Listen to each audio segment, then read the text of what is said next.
Sir UK में concert हुआ कुमार सानू का, बड़े सारे लोगों ने अटेंड किया, तो उसका प्रमोटर जो है वो कौन था? मिस वो तो फिजा अली वाला शो है ना। जी जी, फिजा अली वाला। मिस वो जो फिजा अली ने जो घुंघरू तोड़े हैं जिस शो में, जी। वो शो मैंने आपको शुरू में कहा था कि ये इंडियन प्रमोटर है। हम्म। रॉयल अल्बर्ट में वो शो हुआ था और मैंने आपको कहा था कि ये जो प्रमोटर और ये जो कंपनी है, इसका बराह रास्त ताल्लुक राज से है। जी, आपने कहा था। ठीक है। और जिसकी तस्दीक हुई और अब मैं नाम आपको बताता हूँ, इसका नाम है विजय भोला। विजय भोला। ये इंडियन प्रमोटर है, ठीक है। मुंबई का रिहायशी है। इसका पूरा खानदान मुंबई में रहता है ओके। और ये लंदन में और यूके के मुख्तलिफ स्टेशंस पे ये शोज़ करता है और ये मनी लॉन्ड्रिंग का काम करता है। ओके। ठीक है। और बाज़ औक़ात इसने हमारे फ़नकारों के भी शोज़ किए हैं। ओके। वो एक अलग कहानी है। जी। वो एक अलग कहानी है। मैं फिर ना हमारे फ़नकार चीखते हैं असल में। हम्म। उनको उनको ये देख लेना चाहिए कि मौजूदा सूरत-ए-हाल में जब कोई इंडियन उनसे राब्ता कर रहा है, जी। प्रमोटर, तो वो कौन है? उसका बैकग्राउंड क्या है? ठीक है। और असल में हमारे फ़ॉरेन ऑफ़िस को और हमारे इदारों को एनओसी जारी करना चाहिए कि ठीक है, आप इस प्रमोटर का शो जाके कर लें या ना करें। ठीक है, बिल्कुल। ठीक है? अब फ़िज़ा अली कोई उस शो का हिस्सा नहीं थी। हम्म।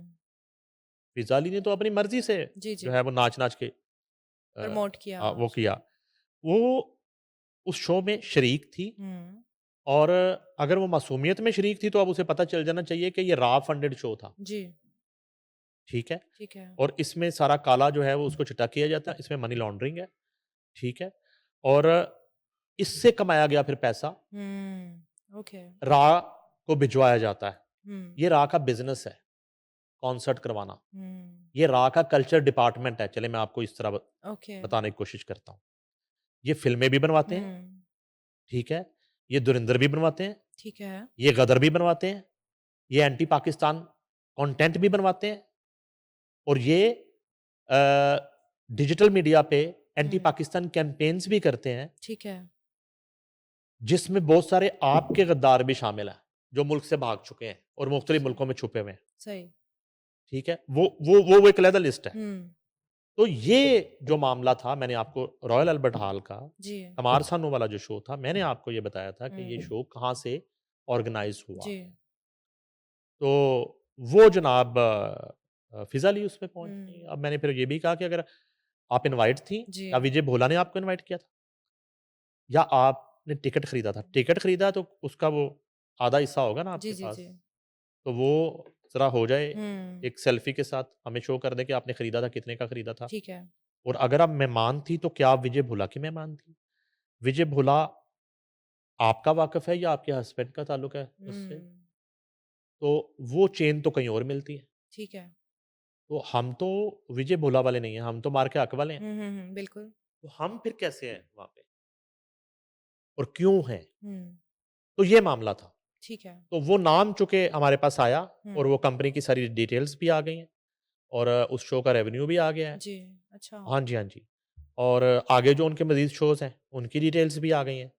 तो ये मामला जो है ना, ये बड़ा खौफ़नाक मामला है। ऐसे ही इसमें है। हमारी सेलिब्रिटीज़ को और पाकिस्तानी फ़नकारों को ख़ास तौर पे ये बड़ा देख-भाल के और फूँक-फूँक के चलना चाहिए और अगर पैसे की लालच में और हवस में अगर ये लोग कभी इनोसेंट बन जाते हैं कि मासूम हम्म। कि इनको पता नहीं है, तो फिर ये काम हमारी फ़ॉरेन मिनिस्ट्री को करना चाहिए। ठीक है। एक डिपार्टमेंट जो है, वो बना देना चाहिए और पहले ऐसा था भी। जी। जब भी कशीदगी हुई, तो आने-जाने के लिए कल्चरल ट्रूप्स को हम्म। और मुख्तलिफ प्रोजेक्ट के लिए या कल्चरल एक्सचेंज के हवाले से एनओसीज़ जो हैं, ठीक है।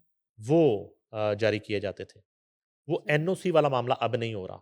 सही। वो बड़ा ज़रूरी है, हम्म। ताकि वो फ़नकार भी सुबकदोश हो जाए जब उसको एनओसी आपने दे जी। दी। तो अच्छा अदरवाइज़ जी। अदरवाइज़ ये एकतरफ़ा ट्रैफ़िक है, हम्म। ठीक है? अदरवाइज़ जो है, आप देखें कि अब आपके ड्रामे वहाँ पे बंद हैं। जी। आपकी फ़िल्मों पे वहाँ पे पाबंदी है, हाँ जी। बैन है।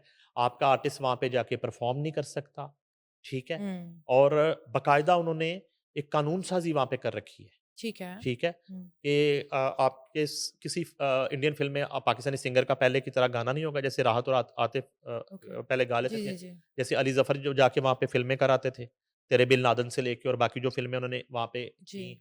तो इस तरह के थिएटर जाते थे, अजोका बहुत ज़्यादा जाता था इंडिया में, जी। ठीक है? वहाँ पे थिएटर आपका थिएटर होता था वहाँ पे।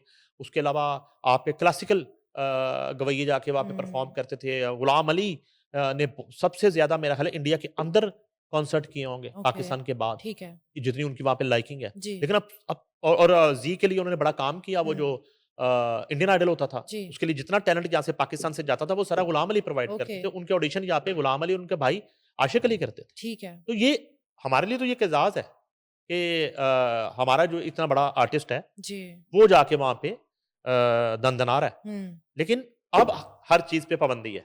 उन्होंने स्ट्रिक्ट किया है। जी, जी, जी, जी। हुँ, वहाँ ये जुर्म है। हुँ, किसी पाकिस्तानी के साथ काम करना, वहाँ पे जुर्म बना दिया गया है, इस वक़्त। सही, इसको हमें भी रियलाइज़ करने की ज़रूरत ऐसे ही है, ऐसे ही है। है। ऐसा तो आता जाता रहता है। हुँ, और जिस उम्र में हमारे फ़नकार एड़ियाँ रगड़ रहे होते हैं, जी, वहाँ काम करने के लिए, इस उम्र में तो आपको इतने पैसे चाहिए भी नहीं होते। इस उम्र में तो डॉक्टर ने आपको सब्ज़ियों का कह दिया होता अच्छा सही है है। कि उबली हुई सब्ज़ियाँ खाएँ। हुँ, तो इतना पैसा क्या करना है आपने? तो क्यों ना इस उबली हुई सब्ज़ियाँ खाने वाले दौर में जी, जी, और परहेज़ी खाने खाने वाले दौर में और रोटी और चावल से परहेज़ करने वाले दौर में हुँ, आप एक कौमी गैरत का मुज़ाहरा कर लें। बिल्कुल, एक वतन की मिट्टी का जो कर्ज़ है, उसको महसूस कर लें बिल्कुल ऐसे। और शोहदा की जो कुर्बानियाँ हैं, उनको याद कर लें और उन्हीं के लिए हुँ, आप थोड़ा-सा सैक्रिफ़ाइस कर लें।